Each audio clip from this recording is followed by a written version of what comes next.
എപ്പോഴുള്ളൊരു എന്താ പറയുക ചിന്ത എന്ന് പറയുന്നത് സ്വന്തമായിട്ടുള്ളൊരു വീട് വെക്കുക എന്നുള്ളതായിരുന്നു ഏറ്റവും വലിയൊരു മെയിൻ ഡ്രീം എന്ന് പറയുന്നത്. ഈ വാടക വീടായിട്ട് നിൽക്കുന്ന ആൾക്കാർ എന്നോടാണ് ഇപ്പോൾ പേഴ്സണലി പറഞ്ഞിട്ടുണ്ട്, ഈ സ്വന്തം വീട്ടിൽ നിൽക്കുന്ന ഒരു സുഖം വാടക വീട്ടിൽ കിട്ടത്തുമില്ല. രണ്ട്, ഈ സ്ഥലം മാറി മാറി പോകുമ്പോൾ ഭയങ്കര ഇറിറ്റേഷൻ ആണോ?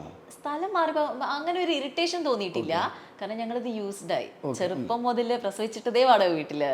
പിന്നെ ഇങ്ങനെ 6 മാസം കൂടുമ്പോൾ അല്ലെങ്കിൽ 1 വർഷം 2 വർഷം 5 വർഷം കൂടുമ്പോൾ ഓരോരോ വീടുകളായിട്ട് ഞങ്ങൾ 10, 13, 14 വീടുകൾ മാറിയിട്ടുണ്ട് എൻ്റെ ഈ ജീവിതത്തിനിടയിൽ. അപ്പോൾ അത്രയും മാറി വന്നതിന് ശേഷം നമുക്ക് സ്വന്തമായിട്ടൊരു വീട് എന്ന് പറയുന്നത്, അവിടെ കയറി കിടക്കുക, ഒരു നിമിഷം ഒന്ന് കിടന്ന് ഉറങ്ങുക എന്ന് പറയുന്നത് വലിയൊരു ആഗ്രഹമാണ്. അപ്പോൾ അങ്ങനെ നിൽക്കുന്ന ടൈമിനാണ് സീരിയൽ ഓഫർ വരുന്നു. ഞാൻ സീരിയൽ ചെയ്തു. അപ്പോൾ ഒറ്റ സീരിയലോട് കൂടി തന്നെ നിർത്താമെന്ന് വിചാരിച്ചു ഞാൻ. പിന്നെ സിനിമയിലേക്ക് കയറണമല്ലോ. പക്ഷെ അതിന് പുറകെ പിന്നെയും സീരിയൽ ഓഫറുകൾ വന്നു.